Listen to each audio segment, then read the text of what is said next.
Magandang araw muli sa inyong lahat.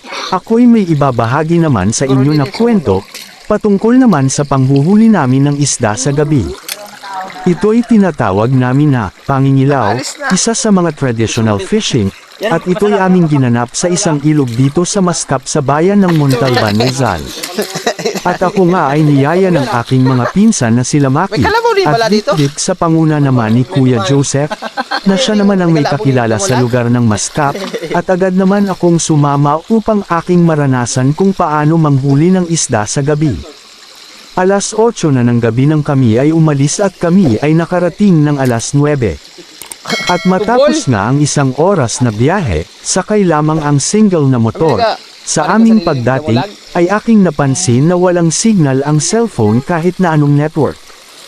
Dahil nga sa may pagkaliblib ang lugar at mabundok ito, at ako'y nag-alala kung paano ko makokontak si Manay, kung saan banda ang location namin, dahil gusto rin nila sumama sa pangingilaw ng isda.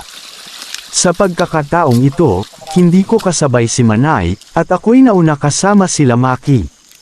Dahil sila Manay ay may pupuntahan pa raw na iba, kung kaya't ako'y nauna na sa kanila. At para makontak ko sila, kami ay naghanap ng lugar na may signal, at dahil may resort sa lugar na ito, kami ay tumungo agad sa resort upang makiconnect sa kanilang wifi, at yun nga sila ay aming nakontak.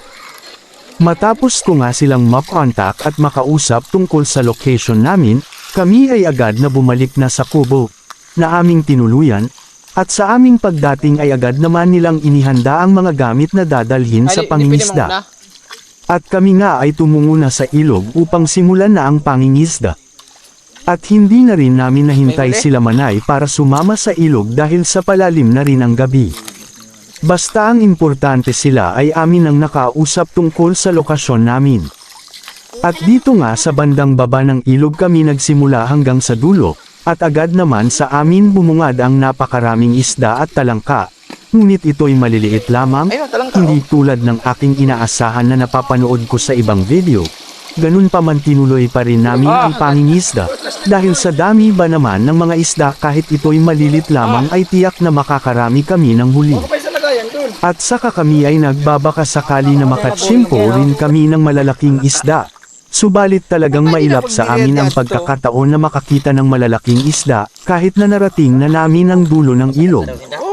Maya't maya pa habang kami ay nasa kalagitnaan ng ilog, ay may napansin kaming isang grupo na kasunod sa amin, at inakala namin na ito'y isang grupo rin ng mga mangingisda sa ilog. Dahil sa madilim ang lugar hindi namin makilala kung sino-sino sila, ngunit kami ay nagtataka, kung sila isang grupo ng mga nangingilaw ng isda. Bakit tila ba ang bilis ng kanilang paglalakad patungo sa amin?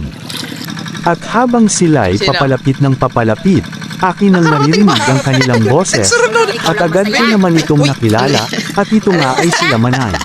Nakamotor kayo? Akala ko kung sino, at kami ay nagulat dahil pati ba naman dito sa ilog ay kami nasundan. Kasama sila Auntie Eva, Rolina at Ate Nelia. Aba akalain mo pati si Georgia ay kanilang nabitbit sa ilog, at sila ngay sumama na sa pangingisda namin, kahit na may kadiliman at maghahating gabi na rin. At kanilang naranasan sa unang pagkakataon ng ganitong sitwasyon ng pangingisda, lalong-lalo na si Georgia, na walang kaarte-arte na lumusong din sa malumot na tubig. At amin nang tinuloy ang pangingisda, sa aming pagbaybay sa ilog, talaga namang ang iingay nila, dahil ang mga ito ay lasing ng tumungo dito.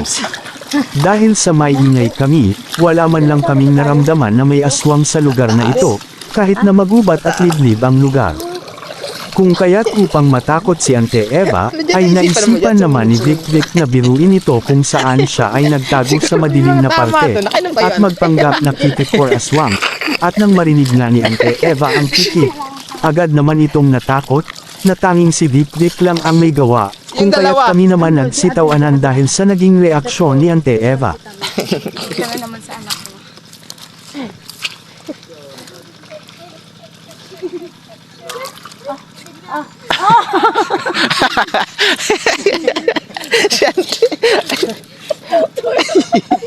Dahil sa mga oras na ito, kasama rin pala nila si Ini na isa namang nagdadalang tao o buntis ng 2 buwan. Subalit si Ine ay nagpaiwan na sa kubo kasama ang kanyang asawa at hindi na sumama pa sa ilog. Dahil nga sa pangyayari, hindi na namin tinapos ang pangingisda. Kami ay nagdesisyon ng bumalik sa kubo, na kung saan sila Ine ay nag-aantay. Kung kaya't sila Vic at ang kanyang mga kasamahan na lamang ang nagpatuloy sa pangingisda. Kami ay umahon na sa ilog at binaybay na ang daan pabalik ng kubo. Sa pagdating namin ng kubo ay aming naabutan na nag-iinuman ang asawa ni Ine na si Ryan at si Anthony at lasing na ang mga ito.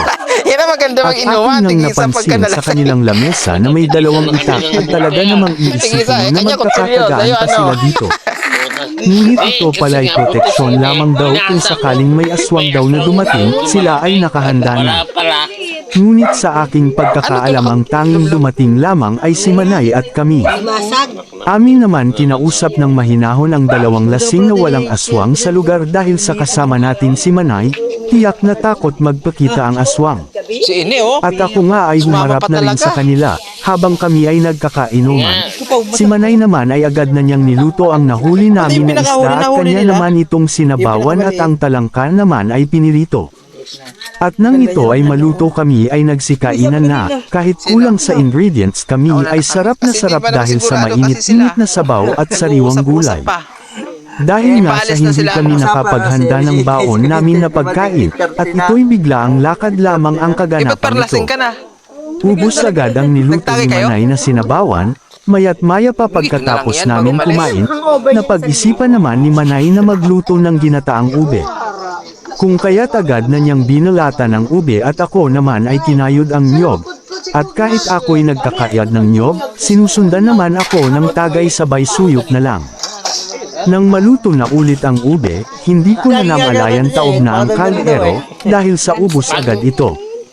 Matapos nga lutuin ni Manay ang lahat ng huli na isda, kami ay nagharap-harap na sa mesa at magdamag na nagkainuman. Kahit na kami ay kulang sa pulutan basta may masayang kakwentuhan ay tiyak na ikay malalasing dahil sa masayang bonding na bibihira lang maranasan, at sa ganito pang lugar na ganap ang ganitong pagkakataon. Ang masayang kwentuhan ang naging dahilan kung bakit kami ay inabutan na ng umaga. Sa kalagitnaan naman ng aming inuman, ay amin namang napag-isipan si Manay na haranahin na siya naman lalong nagbigay buhay sa aming pag-iinuman. Dahil nga si Manay ay hindi umiinom at ito'y natutulog lamang. Ngunit nang bigla niya binuksan ang bintana, doon na siya naisipan na haranahin, at agad naman itong kinantahan ni Vic na laging namang handa pagdating sa kalukuhan, at sa sabayan kami natin kung kaya't si Ante Eva ay inabot rin ng umaga. Maya't maya pa kami ay nagdesisyon ng umuwi dahil sa wala pa kaming tulog. At sa aming pag-uwi, baon-baon namin ang kakaibang karanasan sa lugar na ito, ang tuwa, saya at magandang pakikisama ng pamilya na aming tinuluyan. Kung kaya't kami ay nagpapasalamat sa mainit na pagtanggap sa inyong munting kubo. Hindi kami nangangako, subalit kung magkakaroon muli ng pagkakataon na maulit ay tiyak na aming paghahandaan upang sa kami naman ang makabawi sa inyo. Kung kaya't maraming salamat sa inyo. At bago ko wakasan ang aking kwento kayo'y aking inaanyayahan na subscribe ang aking channel at click nyo na rin ang notification bell upang sa tuwing meron tayong bagong video kayo ay ma-update.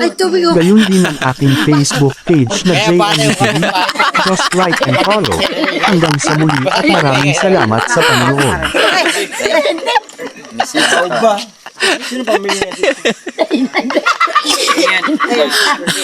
Agbos ka may arinola na may tubig.